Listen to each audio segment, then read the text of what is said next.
Halo teman-teman, salam sehat selalu. Kita kembali berbicara melanjutkan review di Liga Champions babak perempat final untuk leg kedua yang dimainkan Rabu dini hari. Setelah Liverpool lolos secara dramatis, ya, walaupun kalah melawan Inter Milan di Anfield, sebaliknya di Allianz Arena terjadi pembantaian besar. Bahwa ini di luar dugaan juga.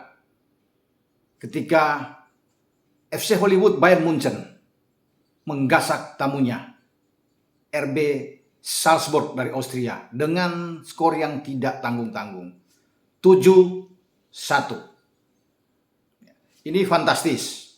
Kalau melihat dengan apa yang mereka lakukan di Red Bull Arena, ya, di leg pertama, di mana tampil kurang mengesankan, mereka hanya bisa membuat gol balasan di menit ke-90 lewat Kingsley Coman saat itu, setelah tertinggal lewat gol Adamu, pemain dari Salzburg.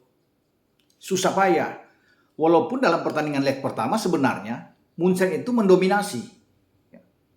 Ada 72% penguasaan bola, itu sangat tinggi. Dan mereka bisa masih melepaskan bahkan 22 tembakan di leg pertama, 9 on target. Sementara bagi Salzburg mereka hanya melepaskan 11 tembakan tetapi ada 6 on target. Nah, disinilah masalah. Tim asuhan Nagelsmann di pertama, saya pikir Nagelsmann sudah melakukan evaluasi yang mendalam. Banyaknya diberikan ruang kepada pemain-pemain Salzburg saat itu sehingga bisa melepaskan sampai 11 tembakan, bahkan ada 6 on target. Ini tidak boleh terjadi ketika harus menjamu di leg kedua menghadapi tim yang sama. Dan Munchen harus menang. Memang dalam posisi 50-50. Bisa saja berpotensi kejutan. Kalau melihat Salzburg bermain dengan bagus. Pressing mereka jalan dengan baik. Lini tengah Jerman tidak berkutik. Munchen maksud saya tidak berkutik. Kemudian bagaimana Lewandowski terasa terisolasi di depan. Karena Capaldo bermain sangat bagus. Kamara, Seiwald, Aronson. Di lini tengah Salzburg itu mengunci pergerakan Gnabry, Müller, Sané, Kingsley Coman saat itu, termasuk Joshua Kimmich, ya, tidak bergerak. Nah, evaluasi ini yang kemudian dilakukan dan akhirnya Munchen mendapatkan titik balik yang luar biasa. Mereka harus bisa bukan saja mendominasi permainan, tetapi harus mengunci lawan, menekan lawan untuk lebih banyak ke belakang. Starting 11 tetap sama, kalau bisa melihat hampir sama saja yang dimainkan oleh Nagelsmann. Kecuali ada satu perubahan memang. Tolisso yang dimainkan di leg pertama itu tidak dimainkan di leg kedua, sejak di awal starting line up. Jamal Musiala masuk untuk mendampingi Kimmich. Saya agak khawatir juga bermain dengan 3 back kalau melihat di pertandingan pertama. Ini yang membuat banyak bolong, banyak tembakan yang mereka lakukan.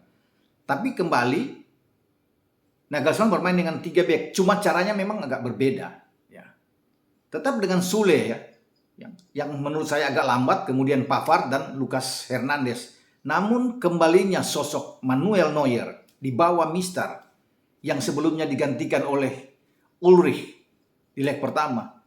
Ini memotivasi pemain-pemain Munchen dengan adanya Neuer, seorang pemimpin yang berada di bawah Mister gawang Munchen.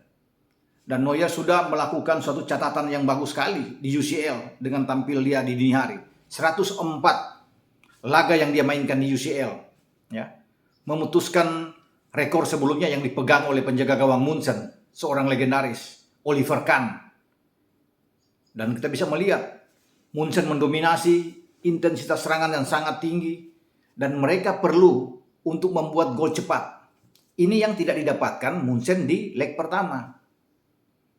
Munchen akan menang ketika mereka bermain dengan sangat cepat, mempressing dengan tinggi. Ya, ini yang dianjurkan saya pikir.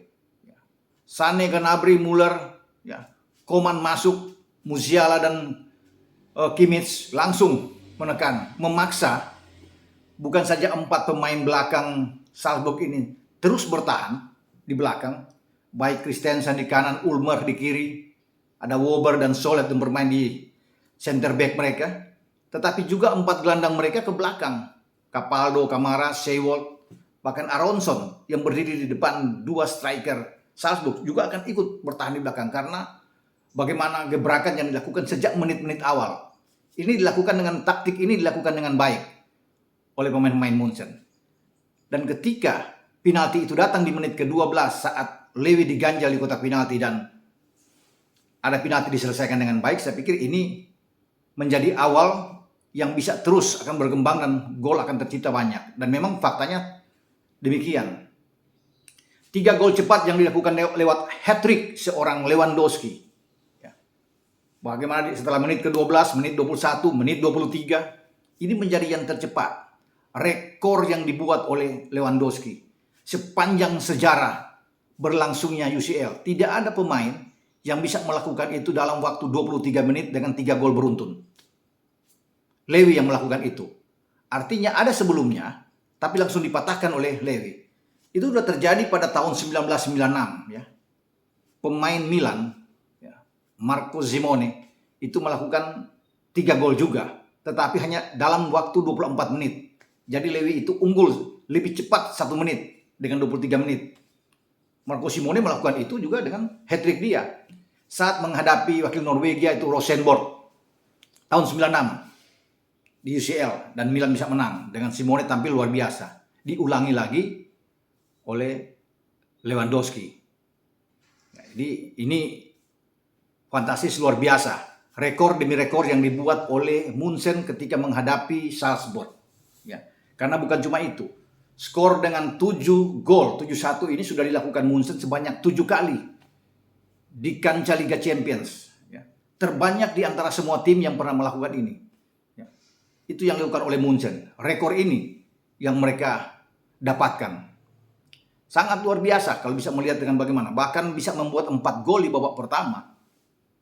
Ini juga menjadi tim pertama saya pikir di UCL yang bisa melakukan itu. Di fase knockout ya. Setelah di fase knockout mereka bisa membuat 4 gol di babak pertama. Selalu Munchen bisa melakukan itu dengan baik. Mereka mencatat rekor untuk yang ke-20 kali melenggang masuk ke babak perempat final. Tidak ada tim lain yang bisa seperti Munchen yang lebih sering lolos ke babak perempat final di UCL. Tim kedua yang paling banyak adalah Barcelona. 18 kali lolos sampai ke babak perempat final. Tetapi tidak bisa mereka mengalahkan rekor dan Munchen yang sudah dilakukan pada musim ini. Karena Barcelona kita tahu sudah gugur. Yang bikin gugur Barcelona juga turun ke kasta kedua di Liga Malam Jumat. Liga Eropa adalah Bayern Munchen. Ketika Munchen menang 2 kali di Camp Nou dan juga di Allianz Arena masing-masing dengan 3 gol. Ya. Jadi memang ini tim yang luar biasa kalau bisa kita lihat dengan penampilan mereka. Saya berpikir mereka akan lolos. Pasti mungkin menang 2 gol atau 3 gol paling banyak. Tetapi 7-1 di luar ekspektasi saya untuk mereka bisa melakukan ini. Setelah Lewy membuat 3 gol, saya pikir ini sudah selamat malam. Udah selesai. Nggak mungkin lagi. Di sini Munchen langsung mematahkan semangat asa dari Salzburg ketika dengan 3 gol di babak pertama.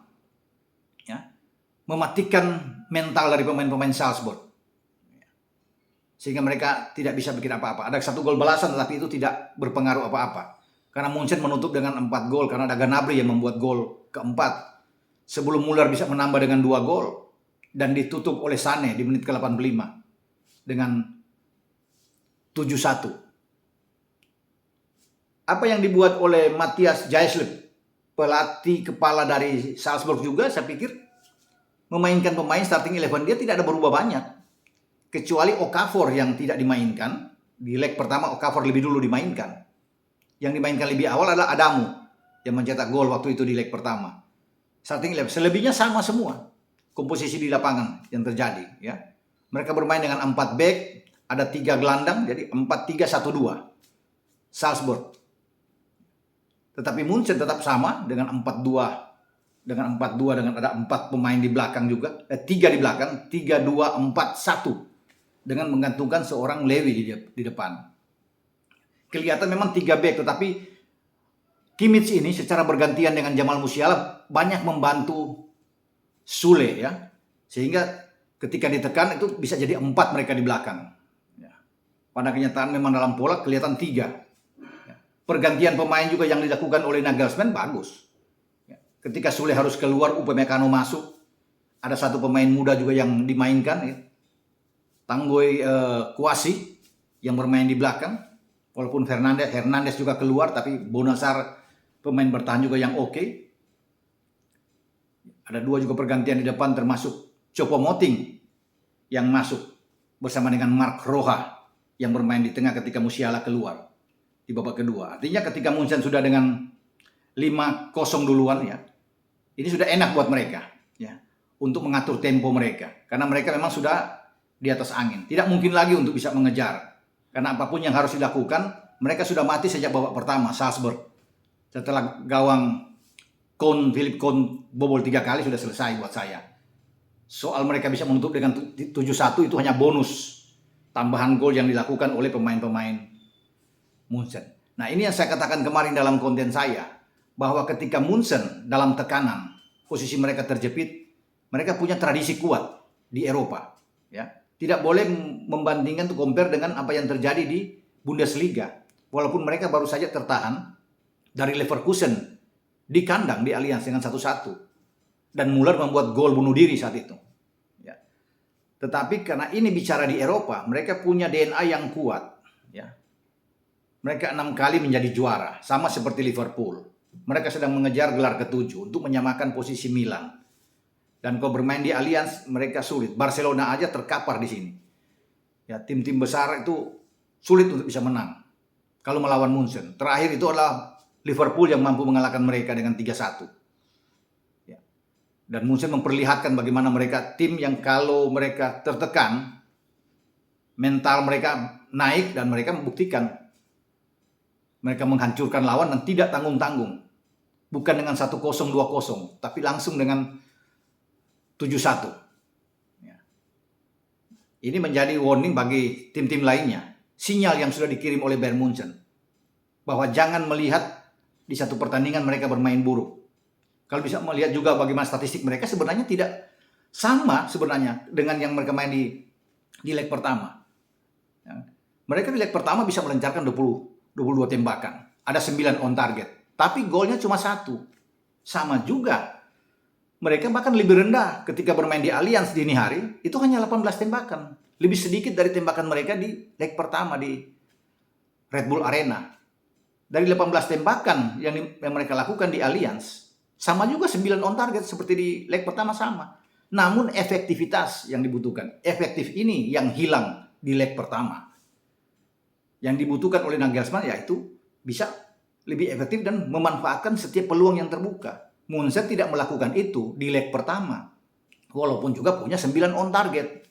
Nah, dengan 9 on target lagi di Allianz Arena, mereka dapat 7 gol. Karena setiap peluang yang mereka dapatkan itu dikonversi bisa menjadikan gol. Ini yang dibutuhkan oleh Nagelsmann. Mengembalikan lagi bagaimana mereka harus haus lapar gol. Sekecil apapun peluang, itu harus bisa menjadikan gol. Itu yang terlihat dengan gol Gnabry dari sudut sempit. Bisa membuat gol di babak pertama, gol terakhir, ya. Gol keempat. Sané membuat gol itu juga dari sudut sempit di gol terakhir, ya. Gol ke-7. Yang mereka tidak lakukan itu di leg pertama. Sebenarnya kan harus bisa, kalau dengan 9 on target bisa 9 gol yang bisa tercipta. Jadi kemenangan ini sudah bisa menggambarkan bahwa mereka sekarang sudah ada di perempat final. Siapapun yang menjadi lawan Munchen, ini pasti ketar-ketir. Ya. Agak was-was ini. Karena ini Munchen, ya, pemain. Bukan karena ini tim saya, tapi saya sudah bisa melihat. Kemarin saya sudah yakin. Ya. Potensi kejutan bisa, tetapi mengalahkan Munchen dengan tradisi yang sangat kuat, berat. Ya. Apalagi Munchen butuh menang. Ya. Dan itu terlihat begitu timpang, ya, cara di lapangan dengan lawannya Salzburg. Dan diakui oleh pelatih Salzburg, mereka memang kalah. Kalah segalanya menghadapi Munchen. Jadi sekali lagi selamat buat Die Roten, FC Bayern Munchen yang sudah menancapkan kaki mereka di babak perempat final. Tinggal tunggu siapa calon lawan mereka dalam undian nanti. Sampai di sini, ciao.